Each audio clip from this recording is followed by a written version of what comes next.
So the idea here is that you can take the basic alternating thumb, Travis picking, pattern picking kind of playing, and turn it from something that feels relatively folky into something that feels more bluesy, it feels more syncopated, more articulated. So it's the difference between playing something like this, where everything's sort of rolling and open and even, and something where it's more syncopated and snappier, like this.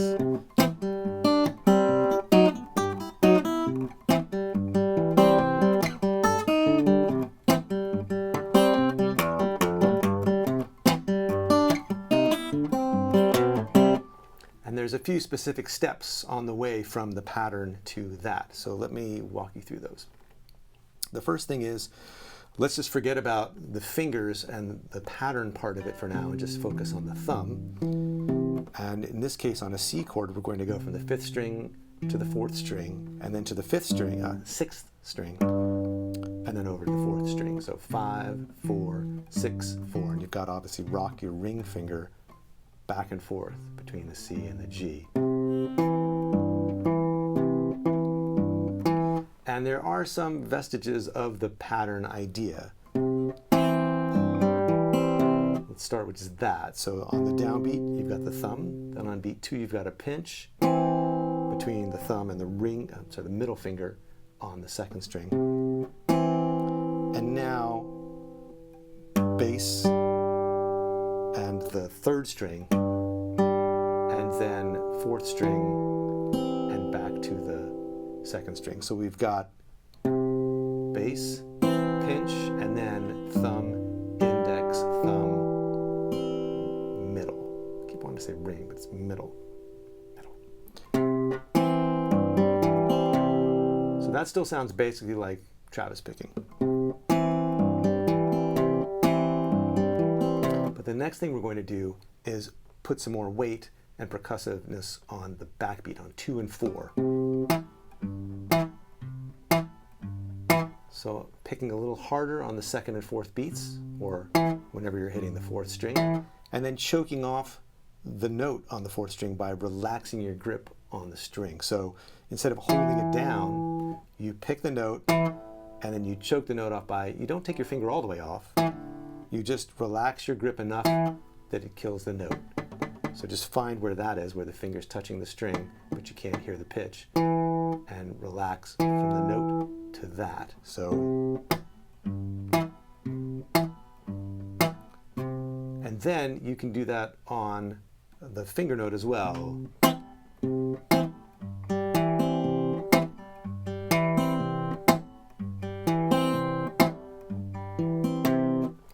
Now, once you have that, if you're going to play 2 bars of that, then for the 2nd bar, you don't continue the pattern. You just play a groove where you play the thumb notes, and in between, you play kind of a pretty light, ghosted version of the 3rd string. So,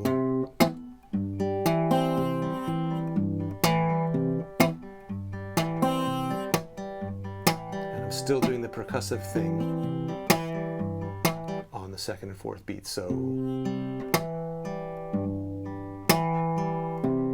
So that's just kind of marking time in between times when we're doing that more patterned thing.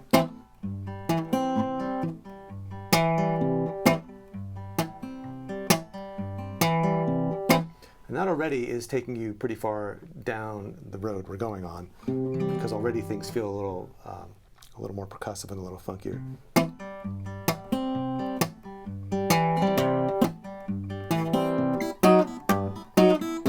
So then you can start to put in some kind of fill every 4th time. So we've got 1 measure, keep the groove, next measure, and then, and so there, that could be anything. I just picked one kind of thing to do. But it's the idea of playing some kind of fill or some kind of lick that breaks up the pattern even more. So we've gone from playing a pattern for 4 bars in a row to playing a pattern only on the 1st bar and the 3rd bar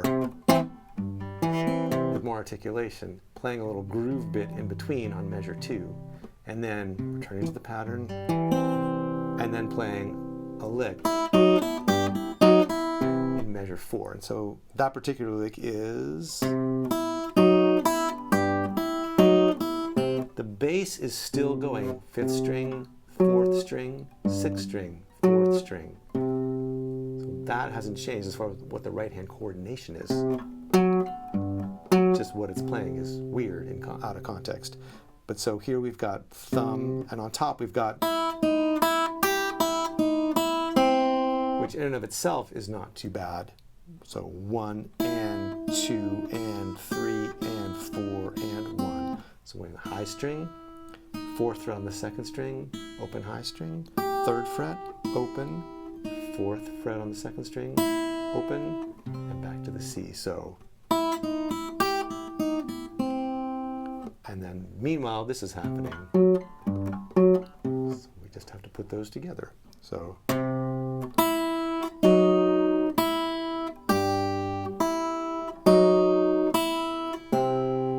So at any one moment, you're either playing just a bass note, or just a high string, just a single note on top, or a pinch, never more than 2 notes at once.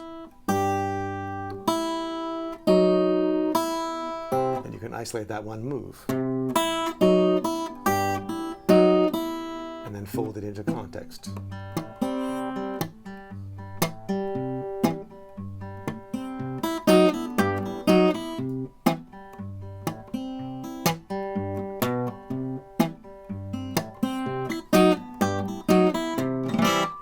And obviously there's other kinds of bass moves and things. I think I did. So instead of just playing the 5th string, the 6th string to the 4th string, I went up to a bass note here, 2nd fret on the 5th string. So as a variation.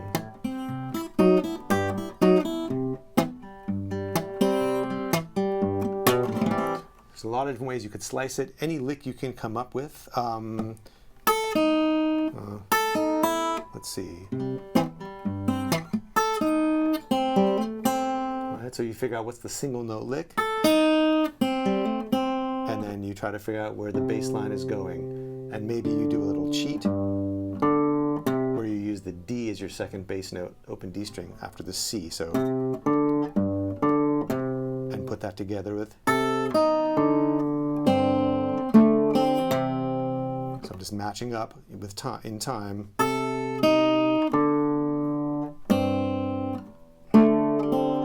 So that now I've got.